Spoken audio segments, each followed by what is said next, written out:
Bonjour à tous. Certains le savent, je suis titulaire d'un doctorat dans une thématique dont vous trouverez l'intitulé précis dans la description sous la vidéo, brièvement, à cheval sur la biologie, les biosignaux, c'est-à-dire les signaux d'origine biologique, le traitement du signal, acoustique notamment, le traitement du signal automatisé, ce qui est proportionnel à parler d'informatique, ce qui est très fortement confondu avec la thématique de l'apprentissage machine, même si moi j'ai fait de l'apprentissage machine assez simple.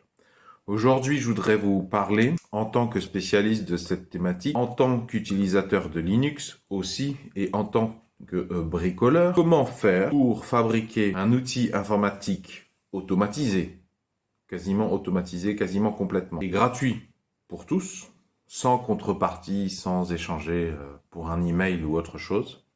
Comment on fait pour fabriquer ce genre de technologie, un truc qui te fait le montage de tes vidéos tout seul? Alors, il y a une première approche qui serait une approche, on va dire, apprentissage machine, qui consisterait à dire, bah c'est pas très compliqué. En fait, je vais contacter plein de youtubeurs qui font du montage, donc, ou alors directement des monteurs, et je vais leur demander de garder les rushs d'origine, les fichiers d'origine, c'est-à-dire les vidéos qui ont été tournées, et je vais leur demander de garder le résultat final, sans les étapes intermédiaires. Et donc, ensuite, je vais prendre un algorithme d'apprentissage machine, ça peut être les machines à vecteurs de support, ça peut être les forêts d'arbres décisionnelles, ça peut être les forêts d'arbres aléatoires, ça peut être les réseaux de neurones, ça peut être les réseaux de neurones convolutionnels en particulier, ça peut être les chaînes de Markov, ça peut être des combinaisons, ça peut être des modèles statistiques, ça peut être des modèles probabilistes. Ça n'a pas d'importance dans tous les cas. Point commun, on donne les fichiers en entrée, on donne les fichiers de sortie et on essaie d'apprendre là-dessus. On va lancer des itérations d'apprentissage de manière à ce que le modèle apprenne à faire la liaison entre les fichiers en entrée, donc les rushs, les plans tournés, pardon, les plans plutôt en français, et le résultat final. Alors attention, moi je vais parler ici d'un exemple simplifié où il n'y a pas d'effet, il y a très peu de, il n'y a pas d'effets graphiques, il n'y a pas d'effets spéciaux, parce que ça peut vous paraître rare, mais en fait c'est le cas majoritaire. Tout ce qui est formation, bricolage, transmission, discussion, le montage vidéo est un montage assez simple qui se résume à dégager les silences. Vous pourriez me dire, non, attends, quand tu bricoles, que tu te filmes en train de bricoler, de faire de la mécanique automobile ou du travail sur de la ferronnerie ou du travail sur du bois, non, pas forcément, parce que certes, quand tu parles, quand tu es en train de discuter, certes, effectivement, les moments de silence entre deux reprises de respiration, effectivement, c'est de l'information pas intéressante et inversement, quand la personne parle, c'est là qu'il y a de l'information intéressante. Mais quand tu te filmes, que tu ne parles pas en train de visser, dévisser, essayer de dégripper des trucs, démonter des trucs, ça marche pas. Eh bien si, en fait, je suis fort, si vous voulez, dans cette discussion et cette réflexion d'une grosse expérience. Il se trouve que je produis une vidéo par jour environ, depuis plusieurs années maintenant. Donc forcément, environ 365 vidéos par année depuis plusieurs années, ça fait plusieurs milliers de vidéos à mon actif. Forcément, j'ai eu l'occasion d'observer des choses lors du montage. Et donc, tout ça pour dire qu'il n'est absolument pas nécessaire de partir sur une approche apprentissage machine pour faire un outil gratuit dont tout le monde peut profiter, qui fasse une grosse partie du travail de montage. Parce que comme je viens de le dire, le montage, c'est essentiellement dégager les silences. Même dans du bricolage. Parce que quand tu bricoles, eh bien il reste ce fondamental que quand tu bricoles, quand tu cherches à dévisser, à assembler, à dégripper des trucs, les moments où il se passe quelque chose d'intéressant dans ta vidéo, c'est principalement des moments où il y a du son. Le son est un vecteur très très important. C'est notamment pour ça qu'on dit parfois qu'il est même plus important d'avoir un bon son que d'avoir une belle image, ou en tout cas plus prioritaire. Et c'est aussi, on retrouve ça, le son. En fait, le son, la bande sonore dans un plan vidéo, la partie sonore, contient énormément d'indications sur les passages intéressants. Fais le test chez toi, filme-toi en train de bricoler, tu verras que les moments où tu fournis des efforts, tu mets ton outil, Les moments où ça dégrippe, ça débloque, ben c'est les moments où il se passe des choses acoustiquement. Si tu regardes la forme d'onde de ton signal audio, le signal audio te dit où il se passe quelque chose dans ta vidéo. Et ça, c'est très très utile. Parce que ça veut dire que j'ai plus qu'à regarder dans le signal audio et d'une manière probabiliste, statistique, il n'y a pas beaucoup de son, c'est qu'il se passe pas grand chose. Alors tu pourrais me dire, oui, mais alors des fois quand on bricole, il se passe pas grand chose, mais c'est parce que je force ou je suis en train de faire quelque chose de très régulier qui fait pas beaucoup de bruit. Mais du coup, autant les faire dégager en fait. Ce que je dis, ça reste valable. Parce qu'effectivement, la personne elle a besoin que tu lui montres quand est-ce que tu mets l'outil. Là, ça fait du bruit. Quand tu mets une clé sur un écrou, ça fait toujours un peu de bruit. Tu t'en rends pas forcément compte. Mais elle a pas, c'est pas intéressant pour elle de voir que toute la durée de ton effort. Elle a juste besoin de savoir comment tu accèdes, comment tu positionnes l'outil, quel outil, comment ça dégrippe, éventuellement quelques positions. Mais je te le dis, ça, je suis prêt à mettre quasiment ma vie là-dessus. Quand il y a quelque chose d'intéressant à voir, statistiquement, dans plus de 80% des cas, en termes de rappel et de précision, il y a du son. Et du coup, tout ça pourquoi? Je rappelle que je suis en train de dire comment on fait pour techniquement proposer à tous les citoyens francophones un outil gratuit qui fait le travail de montage quasiment tout seul, qui va permettre de soulager énormément le travail ingrat par un humain, parce que pour un humain, c'est ingrat de prendre tes rushs, de les foutre dans un logiciel de montage et de faire clic, clic, clic sur tous les moments où tu reprends ta respiration, ou les moments où tu vas chercher un outil, il se passe pas grand-chose, il n'y a pas beaucoup de suivi. Bien, on n'a pas besoin de passer par l'apprentissage machine. Je pense que tu me voyais venir. La démarche dont je parlais au début, là, je te donne les fichiers d'entrée, je te donne les fichiers de sortie. Le résultat final, le résultat sorti, c'est la vidéo telle que tu la mets sur YouTube, pareil. Il n'y a pas du tout besoin de faire cette histoire. Ce serait vraiment chasser la tourterelle au Charles Leclerc. Non. Sur le principe de ce que je viens de te dire, il suffit en fait, les passages intéressants sont indiqués par une variation du niveau sonore, la présence d'énergie dans le canal sonore. Donc en fait, pas besoin d'avoir recours à des modèles d'apprentissage machine, il suffit de donner des critères et de te baser sur le son. Donc ça c'est théorique, ce que je viens de te dire. Maintenant passe à la pratique. La pratique, je vais te dire que la vidéo que tu es en train de regarder, elle a été intégralement montée par le modèle dont je te parle. Parce que je l'ai. J'ai bidouillé un peu. Je ne vais pas rentrer dans les détails ici. Parce que le but, c'est de te pousser à aller voir dans un épisode séparé la démonstration technique. Donc, je te mettrai dans la description sous la vidéo la suite, concrètement, comment on fait. Une petite amorce pour ceux qui ne connaissent pas, ça tient en 3 lignes de code. C'est un code complètement gratuit. La seule nécessité, c'est de passer sur Linux. Si tu n'as pas Linux sur ta machine, par exemple, si tu es un utilisateur de Windows, c'est pas un problème. Il y a au moins 2 solutions. Une solution, c'est que depuis ta session Windows, quand tu es sur ton ordinateur sous Windows, dans ta session Windows, tu peux lancer ce qu'on appelle une machine virtuelle. Je pense même qu'il y a des outils gratuits qui te permettront de le faire. Ça te permet de lancer un Linux, par exemple Ubuntu, alors que tu es dans ta session Windows, dans une fenêtre. Et donc, tu pourras travailler sur Linux depuis ta session Windows. Mais je te recommande plutôt la deuxième solution, c'est d'installer Linux, par exemple Ubuntu. Je pense que c'est un bon choix pour commencer, parce que moi, j'ai commencé comme ça. D'installer, donc je te disais, Linux à côté de Windows sur ton ordinateur. Quand tu fais ça, en général, ça dépend des réglages par défaut. Alors attention, il faut que tu fasses attention. Parce que c'est gratuit, il suffit de télécharger Linux Ubuntu, c'est gratuit. Il suffit de mettre ça sur une clé USB avec UNetBootin par exemple, et de démarrer l'installation de Linux sur ta machine comme ça.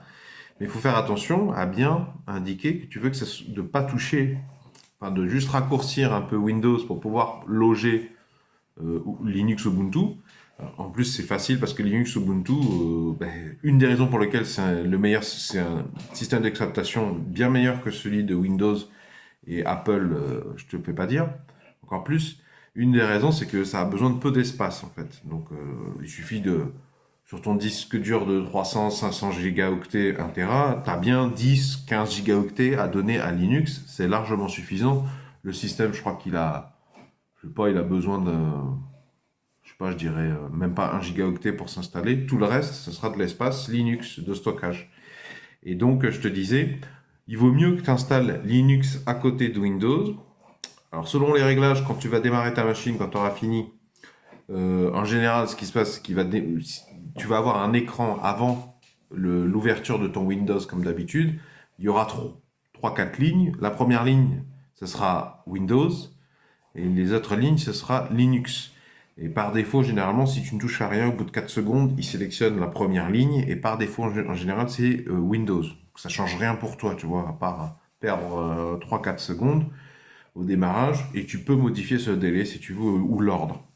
Mais pourquoi je te dis ça? Eh bien parce que tu peux, le jour où tu as besoin de Linux, tu peux descendre au démarrage, choisir Linux.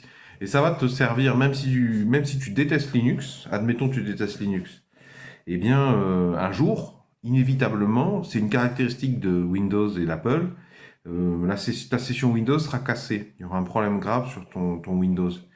Et tu auras besoin de faire des recherches, ne serait-ce que pour contacter un réparateur ou pour réparer toi-même. Mais comment tu fais pour faire des recherches maintenant que ton Windows est cassé et que tu peux plus y accéder? Bon, bah, tu peux faire ça éventuellement depuis un smartphone, mais c'est pas fifou, hein. Va faire des copier-coller.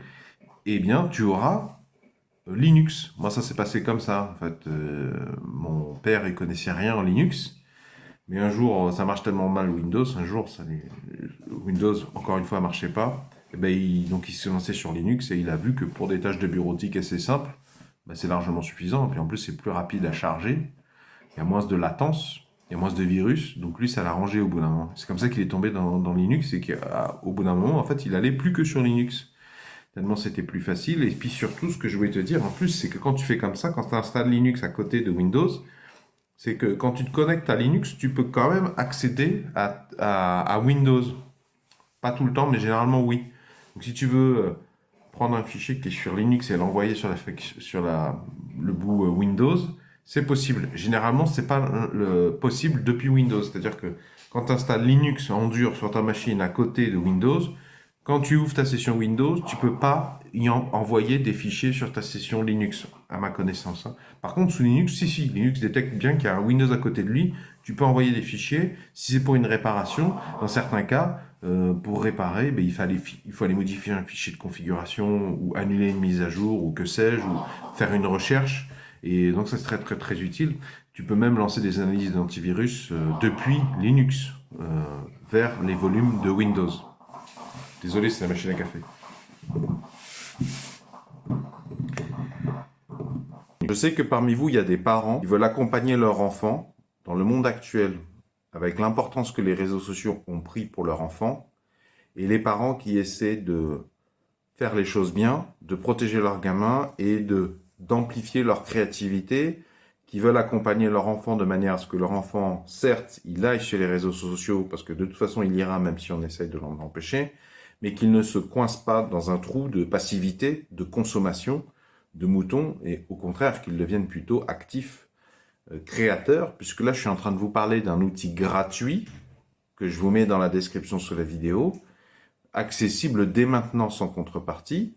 Ce que je veux dire, c'est qu'imaginez un papa qui veut accompagner sa fille dans de la création vers les réseaux sociaux, il va y avoir besoin de faire du montage vidéo, mais quand tu as des bonnes idées, quand tu as une suffisamment bonne relation de qualité avec ton enfant pour te filmer en train de faire du bricolage, faire de la mécanique, quand tu as réussi à susciter l'intérêt et la motivation de ton gamin, en lui disant, après on va mettre sur Instagram, on va mettre sur Twitter, on va mettre sur YouTube, trouver un projet, tu peux être facilement bloqué par l'aspect montage. Parce qu'effectivement, si tu t'y connais, tu peux être un très très bon mécanicien, un très très bon bricoleur, mais alors quand tu vas comprendre qu'il faut que tu te colles minimum 3 journées devant un ordinateur quasiment à 100%, a fortiori, il y a des chances que ça ne t'intéresse pas si tu es un très bon bricoleur, puisque précisément ton expérience vient du fait que tu passes ton temps dans ton atelier et pas devant un ordinateur.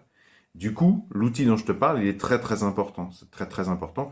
Il est quasiment automatisé parce que, si tu veux, il y a quand même 1 ou 2 paramètres d'entrée à faire varier pour trouver ce qui te convient le mieux à toi, parce que l'ambiance sonore sera pas tout à fait la même chez toi que chez moi. Donc il faudra que tu bidouilles, mais moi j'ai fait varier un seul paramètre. Donc tu lui fais doubler ou tu le réduis de moitié et tu devrais trouver ce qui te suffit à toi, qui fait qu'avec dans mon exemple, avec ta fille ou ton fils, là, pas, vous allez aller faire de la chasse, de la planche à voile, du bricolage, de la mécanique. Et ce gros fichier, tu le donnes à l'outil que je te donne également dans la description sous la vidéo, et il va s'occuper de faire sauter les silences, et tu verras que ça fait déjà 90% du travail de montage, gratuitement. Surtout que si tu as du temps à passer dans ce genre de projet avec des enfants, c'est très bien, c'est très précieux. Donc il faut encore plus qu'on profiter des outils qui te permettent d'optimiser ton temps, de ne pas te faire perdre du temps sur des choses secondaires telles que le montage, qui peuvent être faits par un humain, qui peuvent être faits par une machine. Dans la deuxième partie, pratique, donc, je te montrerai plusieurs exemples de fichiers de départ et de fichiers d'arrivée où tu pourras te faire ta propre idée sur effectivement est-ce que c'est un bon outil ou pas. Par contre, petite précision, l'outil que je vais vous montrer gratuit, au niveau de l'organisation, il va quand même faire des calculs vidéo automatisés, donc c'est assez long. Donc ne comptez pas le lancer le matin pour travailler sur le résultat l'après-midi ou la même journée. Plutôt pensez, adaptez-vous avec votre rythme spontané, c'est-à-dire plutôt dans la journée, dans l'après-midi, vous allez faire votre bricolage avec votre enfant, par exemple, tout seul, hein, j'ai rien contre les personnes qui n'ont pas d'enfants, bien sûr. En fin d'après-midi, vous récupérez vos plans qui sont sur votre smartphone ou votre caméra, vous les mettez sur l'ordinateur. Quand vous cesserez d'utiliser l'ordinateur, juste avant d'éteindre l'écran de votre ordinateur, vous le laissez allumer, vous lancez la commande que je vais vous montrer, et demain matin, ça sera fini. Comme ça, demain matin, frais dispo, mais vous pouvez publier la vidéo ou affiner un petit peu s'il manque 2-3 petites choses, faire une vérification manuelle, ou en tout cas consulter le résultat.